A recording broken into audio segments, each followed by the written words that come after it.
歡迎收睇蛋撻 TV， 我係謝希曼。最近潮流熱話莫過於一窩難求嘅全球頂流 Labubu。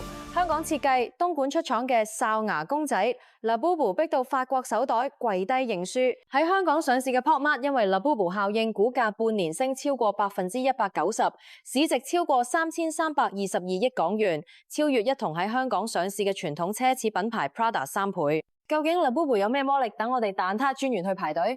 我而家企喺 Labubu 喪搶掣，人龍尾望到頭見唔到尾啊！班後生唔係排隊搶 iPhone， 係等抽78蚊一隻嘅盲盒。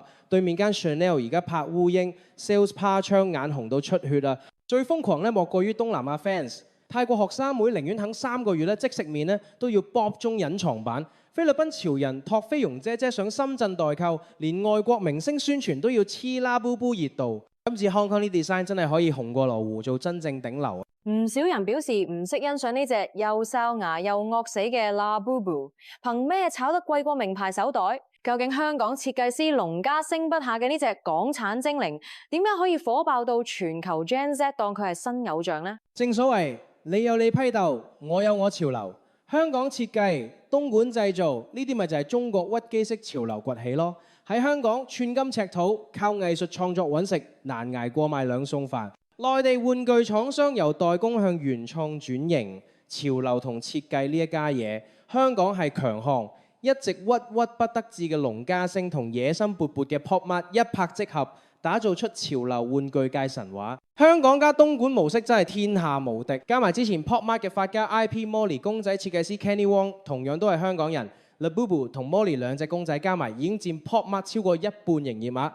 啲悲觀 KOL 成日話香港冇機會，但係 Labubu 同 Molly 之父都同時選擇逆市豪使半億買入工廈，擴大個 workshop， 證明香港唔係冇機會，而係機會唔屬於淨係識唱衰嘅悲觀者咯。呢種顛覆傳統嘅審美就係 Z 世代追求嘅真我。我哋問下排通宵嘅瘋狂 fans 了解下。愛馬仕 out 啦，啲歐美阿婆先啱呢味嘢，攞個老花包出街，啲人以為你係偷阿嫲個袋買餸。Labubu 先係我哋嘅 fashion 啊，大家個書包掛 Labubu 先係自己人啱嘴型。啲辦公室 OL 為咗做上等人刷白信用卡買老人包，以為上流社會當你自己人，咪玩啦，人哋當你水魚咋，使幾萬蚊，西方名牌仲玩階級歧視，要配貨要查家宅先買你個袋。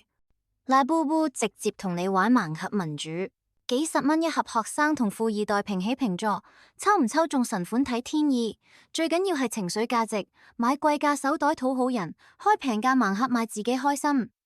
萬一抽中神款，仲可以出手變巨款。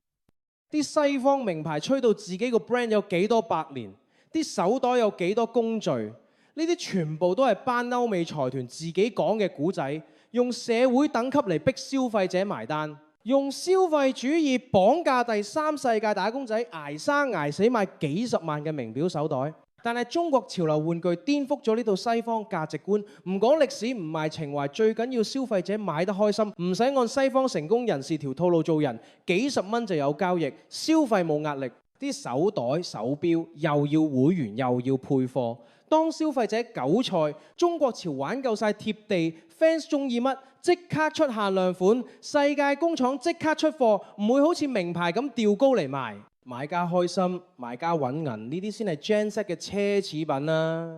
西方名牌仲用緊歐美血統割韭菜，中國潮玩已玩出香港腦洞加東莞貼地嘅絕殺方程式。